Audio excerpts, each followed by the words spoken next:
Notre Seigneur a prêché l'Évangile en Judée, en Galilée, mais notre Seigneur a appuyé sa prédication par son exemple, par sa sainteté.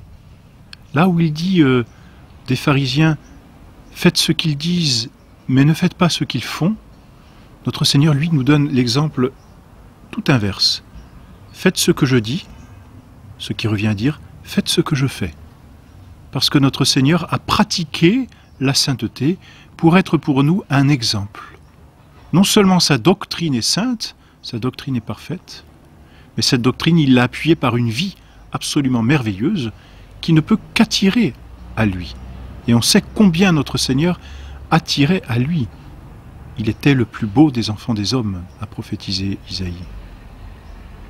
Donc notre Seigneur a prouvé sa doctrine, si l'on peut dire, ou manifesté sa doctrine par la sainteté de sa vie. Vous voyez, la sainteté du personnage vient comme confirmer la hauteur et la beauté de sa prédication. Donc les paroles de notre Seigneur Jésus-Christ correspondaient à sa vie. Il parlait vraiment, on peut le dire, de son propre fond. Il enseignait avec autorité, non seulement parce qu'il était le maître qui enseigne et qui sait, mais parce qu'il est le maître qui pratique, qui vit sa doctrine. Notre Seigneur est de ce point de vue le saint des saints. Et sa doctrine est absolument universelle, tout comme sa sainteté. Tout le monde peut imiter notre Seigneur Jésus-Christ dans sa sainteté. Sa sainteté, ça veut dire dans ses vertus, parce que c'est cela la sainteté. La sainteté, c'est la pratique des vertus. Et voilà comment on l'appelle aussi d'une façon peut-être plus simple et plus admirable, c'est l'imitation de Jésus-Christ. Notre Seigneur nous a montré d'une façon universelle la pratique des vertus. Quels que soient les hommes, quelles que soient les conditions des hommes, quel que soit le temps où vivent les hommes, quels que soient les lieux où vivent les hommes, tous, absolument tous, sans exception, peuvent imiter notre Seigneur Jésus-Christ dans sa sainteté, dans ses vertus. Alors quelles sont les vertus que notre Seigneur nous a montrées? Ce sont des vertus tout d'abord qui concernent Dieu, des vertus qui concernent le prochain et des vertus qu'il a pratiquées, je dirais, pour lui-même. Notre Seigneur a fait et a enseigné. C'est ce que disent les Actes des Apôtres. Et puis ensuite, je vous ai donné l'exemple afin que, comme j'ai fait, vous fassiez vous aussi de même. Donc notre Seigneur nous invite à le suivre. Alors, quelle vertu notre Seigneur nous a-t-il montré vis-à-vis de Dieu? La principale vertu, c'est la vertu de religion. Cette vertu qui nous relie à Dieu.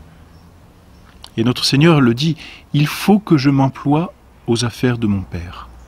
Ne savez-vous pas, dit-il à la Très Sainte Vierge et à Saint Joseph, ne savez-vous pas que je suis aux affaires de mon Père? Et l'on voit notre Seigneur se retirer pour prier. Et l'on voit notre Seigneur entrer dans le temple pour prier. Et l'on voit notre Seigneur parler avec amour de son Père. Voilà la vertu de religion en notre Seigneur. Certes, et nous l'avons déjà dit, notre Seigneur n'avait ni la foi ni l'espérance, mais il avait cette vertu de religion. À cette vertu de religion, à cette vertu de prière, c'est-à-dire de piété, par laquelle notre Seigneur s'adressait à Dieu, le Père, notre Seigneur a voulu joindre l'obéissance à Dieu, l'obéissance à la providence. Et c'est peut-être là aussi une vertu qui nous est toujours difficile de pratiquer. On le voit particulièrement au Jardin des Oliviers, « Père, que votre volonté soit faite et non la mienne », soumettant ainsi sa volonté humaine à la volonté de Dieu. Que votre volonté soit faite. Et ainsi notre Seigneur, comme le dit saint Paul, s'est humilié, lui-même se rendant obéissant jusqu'à la mort, et la mort de la croix. L'exemple le plus parfait que l'on puisse trouver d'une obéissance, car il a obéi jusqu'à la mort.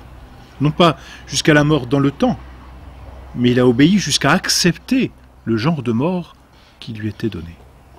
Vertu d'obéissance. Et puis ensuite, vertu de pureté d'intention. Notre Seigneur ne cherche pas sa gloire, il cherche la gloire de son Père.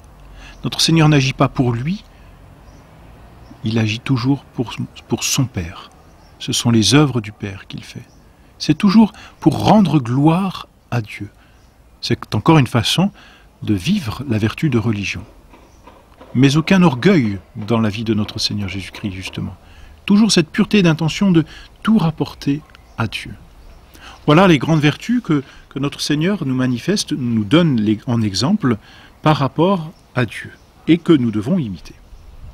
Et puis notre Seigneur a pratiqué les vertus par rapport au prochain.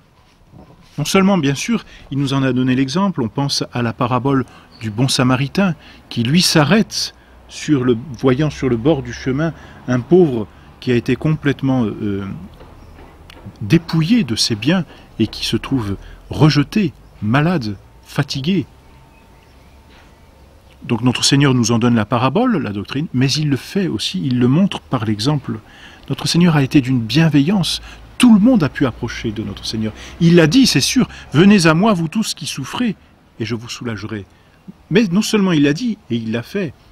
Combien ont pu le voir, combien ont pu le toucher? Même les lépreux ont pu s'approcher de lui. On pense à cette femme aussi hémorroïde qui se disait « Si seulement je peux toucher le manteau, son manteau. » Et elle a été guérie.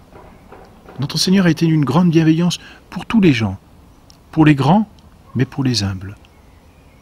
Pour les malades et pour les bien portants. Notre Seigneur a laissé tout le monde s'approcher de lui. Et à cette bienveillance, notre Seigneur a joint une compassion sans borne. Voyons, on voit par exemple notre Seigneur avec les filles de Jérusalem. L'Évangile dit bien que notre Seigneur est pris de compassion. Il leur dit « Ne pleurez pas sur moi, pleurez sur vous et sur vos péchés. »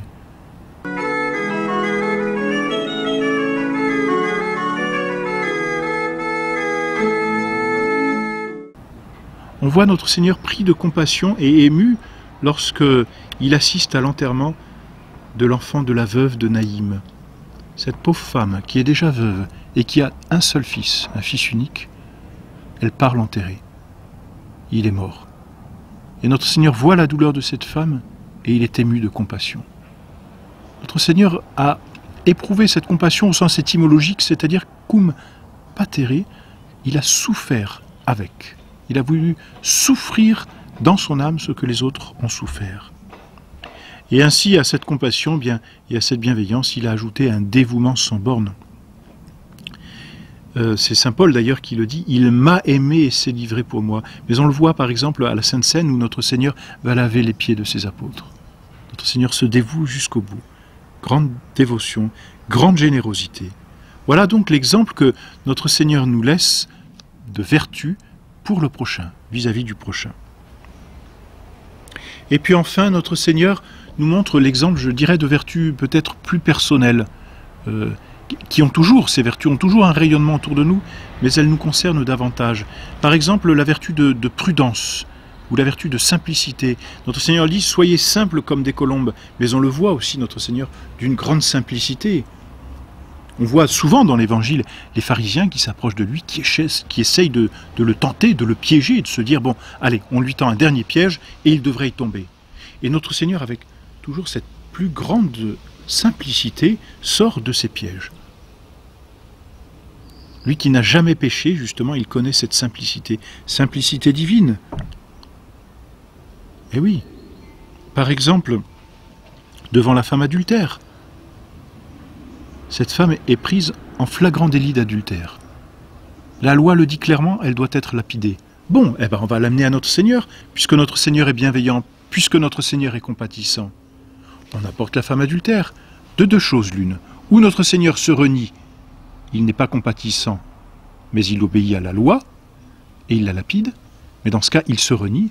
Ou bien il renie la loi, parce qu'il est compatissant, et dans ce cas, sa doctrine perd tout son fondement, puisqu'il n'est pas venu abroger la loi. Alors on se dit, ça y est, notre Seigneur va bien se faire avoir, on lui apporte la femme adultère. Et notre Seigneur va répondre avec une simplicité désarmante. Tout d'abord, il est assis et, dit l'Écriture, il écrit dans le sable. Position simple, position du maître cependant. Et là, les pharisiens attendent et se disent, peut-être, ça y est, on l'a piégé. Et notre Seigneur lève la tête. Il les regarde tous et leur dit que celui qui est sans péché lui jette la première pierre. Voilà comment notre Seigneur tient le juste milieu entre la compassion et le respect de la loi. Il n'a renié ni sa miséricorde, ni sa loi. Et l'Écriture, ensuite, dit de façon sobre, mais tout de même de façon admirable, qu'ils se retirèrent tous les uns après les autres, en commençant par les plus âgés, qui certainement avaient plus de péchés. Et voilà comment, en toute simplicité, une seule parole, notre Seigneur a fermé la bouche de ces pharisiens. Et cette simplicité ou cette parole, c'est vraiment le fruit d'une sainteté intérieure. Qui me convaincra de péché, dit notre Seigneur. Donc n'allons pas voir simplement une suprématie intellectuelle. Certes, il y a cette suprématie intellectuelle chez notre Seigneur, c'est à propos, mais il y a derrière cette sainteté de vie. Notre Seigneur répond. C'est pareil pour l'impôt. Faut-il payer l'impôt à César? Et notre Seigneur les met dans l'embarras. Donnez-moi une pièce. Alors on lui donne une pièce et il dit, de qui est l'effigie? De César. Alors, rends à César ce qui appartient à César et à Dieu ce qui appartient à Dieu. Qu'est-ce qu'on peut dire après? Rien. Voyez la simplicité de notre Seigneur Jésus-Christ. Cette simplicité d'ailleurs qui va même éclater d'une façon toute merveilleuse au moment de sa passion. Notre Seigneur se tait. On l'accuse, mais que voulez-vous qu'il dise? Tout ce qu'on dit est faux. On ne trouve aucun témoin qui soit capable de s'accorder. Vous voyez, notre Seigneur n'a plus besoin de rien dire. C'est les gens qui sont en contradiction entre eux.